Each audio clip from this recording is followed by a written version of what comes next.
In this lesson, we will see together les indéfinis, but we'll see more precisely plusieurs.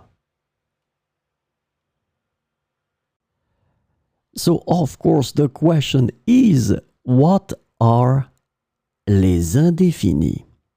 So let's try to see that together. Indefinite words in French are used to refer to non-specific or unspecified people, things, or quantities. This is the first point. Second point that is extremely important.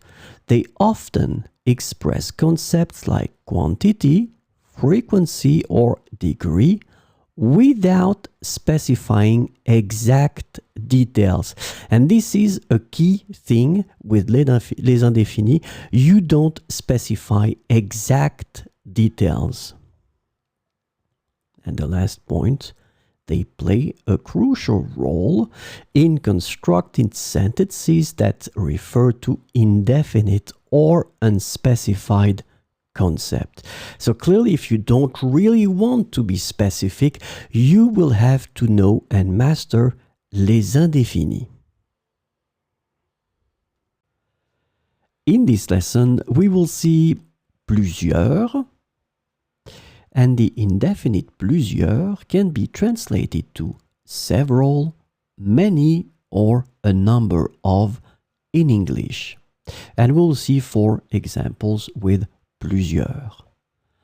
Plusieurs étudiants ont participé à la compétition. Plusieurs étudiants ont participé à la compétition.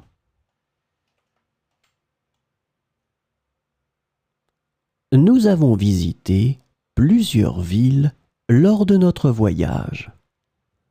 Nous avons visité plusieurs villes lors de notre voyage.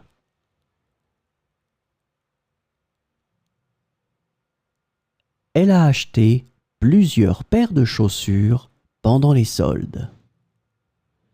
Elle a acheté plusieurs paires de chaussures pendant les soldes.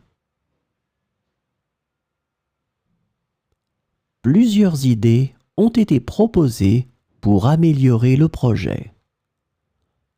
Plusieurs idées ont été proposées pour améliorer le projet.